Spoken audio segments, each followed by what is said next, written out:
दोस्तों, आप लोग कैसे हैं? उम्मीद करते हैं कि आप लोग अच्छा ही होंगे।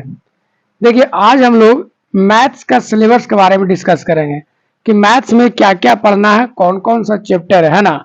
उसके बारे में पहले डिस्कस करेंगे, उसके बाद चैप्टर वाइज हम लोग स्टार्ट करेंगे, है ना? देखिए, सबसे पहले हम लोग क्या पढ़ेंगे? तो सबसे पहले हम लोग एडिशन पढ़ेंगे। ये जितना भी चैप्टर लिखे हैं ये सब आपका बेसिक है। क्या है? बेसिक। क्योंकि जब तक आपका बेस मजबूत नहीं होगा तो आपको मैथ बनाने में मजा नहीं आएगा। तो सबसे पहले हम लोग बेसिक के बारे में डिस्कस करेंगे कि बेसिक में क्या-क्या पढ़ना है। उसके बाद हम लोग मैथ का जो भी चैप्टर होता है उसमें चलेंगे, है ना? देखिए, सबसे पहले आपको एडिशन और सब्ट्रैक्शन पढ़ना है, यानी जोड़ और घटाव। आप बोलिएगा कि सर जोड़ और घटाव पढ़ेंगे, तो देखिए भाई साहब, इसमें ये कंपटीशन में एक ऐसा चीज है कि आपको जितना बेस मजबूत रहेगा उतना ही मैथ आपको आसान लगेगा। और जब तक बेस आपका कंप्लीट नहीं रहेगा तो मैथ बनाने में मजा भी नहीं आएगा और फास्ट भी नहीं बन सकता। तो देखिए, मैथ बनाने के लिए आपको बेस बहुत जरूरी है ना? क्योंकि बेस क्या करता है, आपका स्पीड को बढ़ाता है। कैलकुलेशन फास्ट रहेगा तो आपका स्पीड बढ़ेगा, है ना? तो सबसे पहले हम लोग कैलकुलेशन में जितना भी चैप्टर आता है उसके बारे में डिस्कस करेंगे। देखिए, पहले एडिशन पढ़ेंगे, फिर सब्ट्रैक्शन पढ़ेंगे, है ना? फिर मल्टीप्लिकेशन पढ़ेंगे। देखिए, इसमें ट्रिक भी पढ़ेंगे और कॉन्सेप्ट भी पढ़ेंगे। ये फुल फाउंडेशन बैच है, एकदम जीरो से लेकर हीरो तक। ये बैच में उन विद्यार्थियों के लिए ज्यादा लाभदायक होगा जो एकदम मैथ जीरो से पढ़ना चाहते हैं, उनके लिए बहुत ही महत्वपूर्ण होगा, है ना? उसके बाद हम लोग पढ़ेंगे परसेंटेज कैलकुलेशन। परसेंटेज चैप्टर में पढ़ेंगे, परसेंटेज के कैलकुलेशन पढ़ेंगे, है ना? फिर पढ़ेंगे डिविजिबिलिटी रूल और डिवीजन पढ़ेंगे। उसके बाद पढ़ेंगे स्क्वायर और स्क्वायर रूट पढ़ेंगे। फिर पढ़ेंगे क्यूब और क्यूब रूट। उसके बाद है बोर्ड मास। क्या है? बोर्ड मास। फिर आपका एचसीएफ एंड एलसीएम। उसके बाद नंबर सिस्टम। नंबर सिस्टम एक अलग चैप्टर हो गया, ठीक है? नंबर सिस्टम में बहुत सारे चैप्टर आते हैं। ये यहां तक जो आपका है 1 से लेकर 8 तक जो है ये आपका कैलकुलेशन सिर्फ है। इसका सिर्फ आपको 3 से 4 क्लास सिर्फ इसका चलेगा, कैलकुलेशन का। उसके बाद नंबर सिस्टम स्टार्ट होगा, ठीक है? क्योंकि कैलकुलेशन बहुत ही इंपॉर्टेंट होता है, बहुत ही जरूरी होता है कैलकुलेशन। इसलिए पहले हम कैलकुलेशन पढ़ाएंगे, 3 से 4 क्लास कैलकुलेशन चलेगा। उसके बाद नंबर सिस्टम स्टार्ट करेंगे, है ना?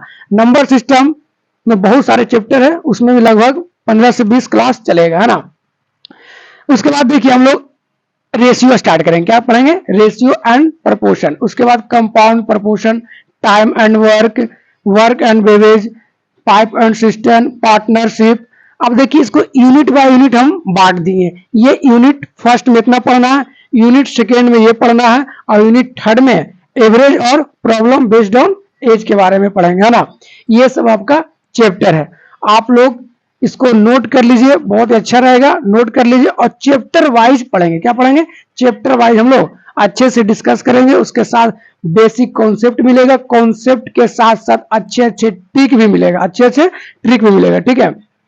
तो आप लोग इसको पहले नोट कर लीजिए, उसके बाद आगे चैप्टर बताते कि और कौन कौन चैप्टर है ना? चलिए इसको नोट कीजिए।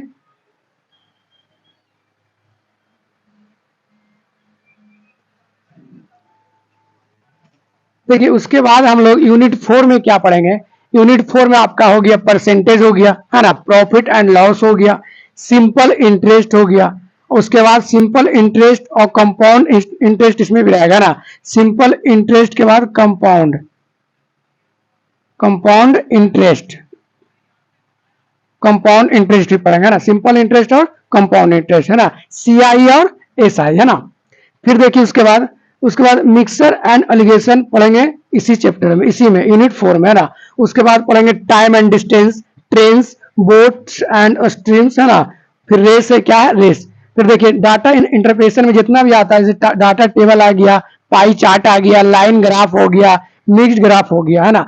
फुल फाउंडेशन बैच है। उसके बाद जब आपका अर्थमेटिक पूरा क्लियर हो जाएगा, अर्थमेटिक पूरा समाप्त हो जाएगा, उसके बाद स्टार्ट करेंगे एडवांस। क्या आप स्टार्ट करेंगे? एडवांस। एडवांस में आपको एरिया पढ़ना है, वॉल्यूम पढ़ना है, प्रिज्म एंड पिरामिड पढ़ना है। उसके बाद पढ़ेंगे जियोमेट्री पढ़ेंगे, कोऑर्डिनेट ज्योमेट्री पढ़ेंगे, फिर ट्रिगोनोमेट्री पढ़ेंगे और अलजेब्रा पढ़ेंगे।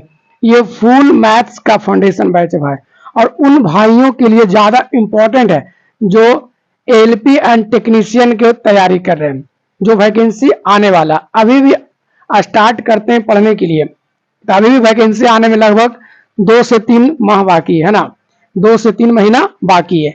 और ये फुल फाउंडेशन बैच समाप्त होने में लगभग आपको 6 से 7 महीना चलेगा, 6 से 7 महीना चलेगा ना।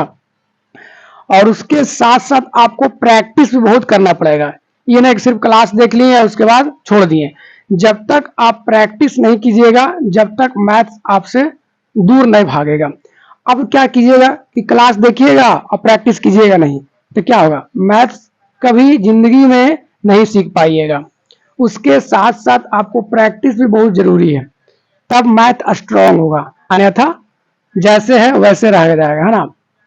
तो आप लोग क्या कीजिएगा, ये सिलेबस को नोट कर लीजिएगा, और हम लोग नेक्स्ट क्लास में स्क्वायर स्टार्ट करेंगे, एकदम बेसिक से, एकदम बेसिक से। बोले ना कि उन भाइयों के लिए ज्यादा इंपॉर्टेंट है जो एकदम मैथ अभी तक छुए तक नहीं है, उनके लिए बहुत ज्यादा इंपॉर्टेंट रहेगा।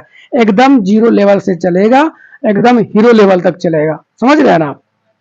और आप लोग को वीडियो मेरा अच्छा लगेगा तब वीडियो को लाइक कीजिएगा और चैनल को सब्सक्राइब कीजिएगा, है ना। और हम लोग मिलेंगे नेक्स्ट वीडियो में, मिलेंगे। आज यहीं तक, कल मिलेंगे। Bye bye.